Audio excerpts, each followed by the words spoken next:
नमस्कार मित्रो. तर आता पहा, तुमच्या स्क्रीनवर गणित दिसत आहे. त्यात म्हणून त्या गणिताचं म्हणणं आहे ए या व्यक्तीचे उत्पन्न बी या व्यक्तीच्या उत्पन्नापेक्षा 50% कमी आहे. तर बी चे उत्पन्न ए च्या उत्पन्नाचे किती टक्के जास्त आहे?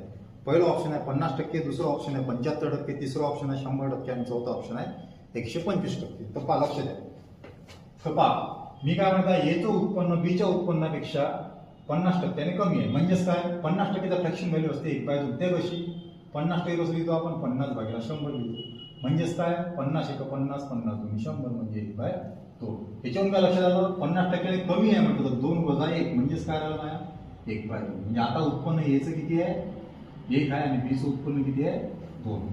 आता मला काय विचारलं आहे, बीचे उत्पन्न एच्या उत्पन्नाच्या किती टक्क्याने जास्त आहे? म्हणजेच काय, याचं काय करायचं आहे, मला उलटं करायचं आहे. याचं उलटं केलं तर काय होईल, 2/1 म्हणजे खाली आला आता ए आणि वरत आलं बी. आता मला सांगा, बीचं उत्पन्न एच्या पेक्षा किती जास्त आहे? इथं 1 न जास्त आहे. 1 न जास्त असल्या कारणानं 1/1 आलं. 1/1 म्हणजे किती टक्के, 100%. तर ऑप्शन नंबर 3 हे आपलं आन्सर आहे. अशाच प्रकारच्या व्हिडिओसाठी चॅनलला आवडला असेल तर चॅनल लाईक करा, शेअर करा आणि सबस्क्राईब करा. धन्यवाद.